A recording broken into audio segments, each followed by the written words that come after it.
Okay, so yesterday we had a patient who was very upset, and she had an appointment at 11:45 for surgery, for a cancer, and she came in at 11 o'clock. She was brought back into the room at 11:35, so 10 minutes before her appointment, and she was very unpleasant and nasty to one of our patient care coordinators. And so I could hear Wendy being very professional and trying to calm the patient down. And so I went up and I tried to calm her down as well. I was not successful. And then she went back into the exam room again, 10 minutes before her appointment, claiming that we told her that she was supposed to be here at 11 o'clock. And why was she waiting? And it turns out that when the appointment was scheduled, person scheduling did a fantastic job. And she told her twice on the phone to be here 15 minutes prior, not 45 minutes prior. So she did perfect. And she also, because the biopsy was taken at another location, made sure that she knew where the surgery was taking place, because it was a different office. And we do ask people to get here 15 minutes early, because sometimes there's paperwork and sometimes there's other things and yada yada. So the person scheduling did perfect. The person who called and reminded her about her appointment did perfect. They told her about the location and told her being 15 minutes early. So her assertion that we told her to be here 45 minutes early was just false. And that's one of the reasons why we record every conversation. It's also one of the reasons, remember, if we're recording conversations, we have to tell people, hey, you're on a recorded line. So please remember to do that. You know, hey, this is so-and-so from Colorado Dermatology Institute on a recorded line. With whom am I speaking? That way we're not saying names out loud or not violating HIPAA, and we're letting them know they're being recorded. So everything was done perfect. Patient got brought back into the surgical room and was really nasty to the two medical assistants who were in the room. And so they just said, hey, let's go get Dr. Anderson. So I sat down and I tried to reason with her, and she became more and more verbally aggressive, to the point where one of the medical assistants told me she thought I was going to be hit by this person who was elderly. I tried twice to calm her down and get her in the right frame of mind, sitting at her level. And eventually I just said, you know, you're fired from the clinic. I'm escorting you out. If you come back, we will call the police on you, because we do not need to be verbally assaulted or threatened physically by anybody. It's just completely inappropriate. Later on in the day, right after that, so obviously, right, I can let that build momentum in me. I can let that ruin my entire day. And that's not the bad part. The bad part is I could let it affect every other surgical patient or regular patient that I came in contact with for the rest of the day. So I took a moment and I texted my wife, because she's a lovely lady and I'm so grateful for her. So it brought me from a negative to a positive. And then I have a good friend who I personally like and professionally respect. His name's Derek, and he sent me a picture of his new baby donkey playing, right? So I watched this, and somebody here, I showed that to somebody here. So, and you can't not laugh and smile at a baby donkey playing and jumping all over mama, right? It's impossible. You have to really try hard to do that. So I texted my wife. I watched a baby donkey jump around for 30 seconds. And then right after that, another good friend who I personally like and professionally respect texted me and said, hey, I've been enjoying watching you talk in the morning. Thanks. His name's John. And I was like, wow, that is awesome. So there's a couple ways to think about yesterday. I could let it completely destroy the rest of my day and drive me into the ground. Or I could say, you know what? This has probably happened, less than 5 times since we've been here? Thousands and thousands of patients. So I actually took it as a positive. This rocks, right? What could be good about this situation? Well, what could be and what is good is it happens about once a year, probably a little bit less than once a year. I mean, historically, I'm guessing, right? All right, I mean, the people have been here for forever. So fantastic.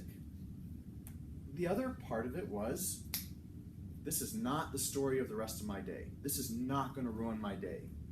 I'm going to go to things that bring me up. So I can give every patient my best, whatever that is. It's my best for that day. I'm not going to let this lady define me. I will not do it.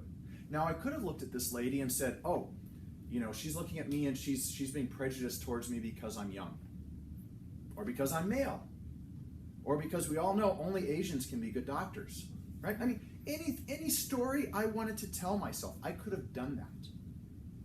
And then it could have perpetuated something negative, some negative outlook about my world or about how I view things. And I could have just let it build up. Oh, it's because I'm young. Oh, it's because whatever, right? No, I'm not doing any of that. This is on her. I am not going to let her define how I look at the rest of the world and how I look at my life. Now, if she looked at me and said, oh, you're just a stupid young doctor, okay, maybe I can ascribe it to being young, all right? So let's think about that. Now, later on, I went to Wendy, who was the first person who came in contact, and I said, what could I have done better? How was that? And Wendy has enough integrity and honesty to say, Doc, in the middle of the hall while you were trying to calm her down, you said, hey, look, you've got a cancer, we need to treat it.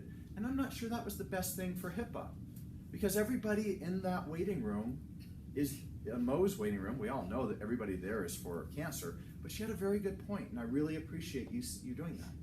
And then the two medical assistants who were in the room with me, I pulled them aside later and I said, guys, what could I have done better? Critique me. Tell me what I could have done better. And we passed around some ideas. But the point is that I value each one of you here. I think that you're intelligent. I think that you're capable. I think that you have good hearts. I think you got into medicine to help people live a better life. And I respect you. If I do something ever, if Jeff does something ever, if the person to the right or left of you does something ever that you don't think is the best, let's find a way to honor them, to care enough for them, to say, hey, you could have done this better, because I learned from Wendy telling me I could have done something better. And if I can hear that from you, then you can certainly hear it from me or from Jeff or from your coworkers, right? We are not perfect. On a cellular level, I was listening to Deepak Chopra and Tony Robbins this morning on a podcast. Lovely men. I learned a lot from them. And thank you guys if you ever listen to this. But our whole bodies are basically turning over every year to 2 years in cellular structure. If I'm not growing as a person every year, I'm missing. If I don't rely on your intelligence, your life experiences, your wisdom, your knowledge, your heart, if I can't learn from that, then give it up. I'm over with and done. So today, we might have situations where we don't do things perfect. Ask your neighbor, hey, how would you have done that? Get a different perspective. If they saw it, ask them what you think could have been done better. Let's learn from each other.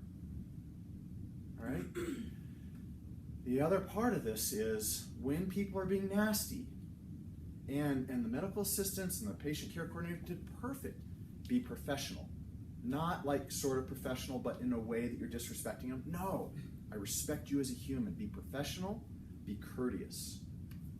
Because everybody here knows, if you get into it with them, Jeff and I can't do anything. But if you're truly respectful, truly professional, we can fire a patient who is being inappropriate. The last thing before we go is a HIPAA topic, because we were talking about HIPAA things. We have yesterday a parent of one of our employees came in, but that parent did not write that their child, who's an employee here, could have access to their medical records. Can that employee look? No. Now, the employee said, hey, don't you want me to see this? And I said, yeah, of course, I'll fill this out. But the point is, even a parent, right, we can't look at their stuff. And the employee did perfect. She didn't look at anything, but she said, hey, you want me to help you and look at your stuff? Oh, yeah, let me just fill this out. Well, don't you want, mom to look at it? Oh, yeah, let me fill this out. All right, but the point is if we don't have permission to view that information, even us who work in this clinic, we can't. We have to, I think the word is recuse ourselves. Step back and say, we can't look at this unless we have permission.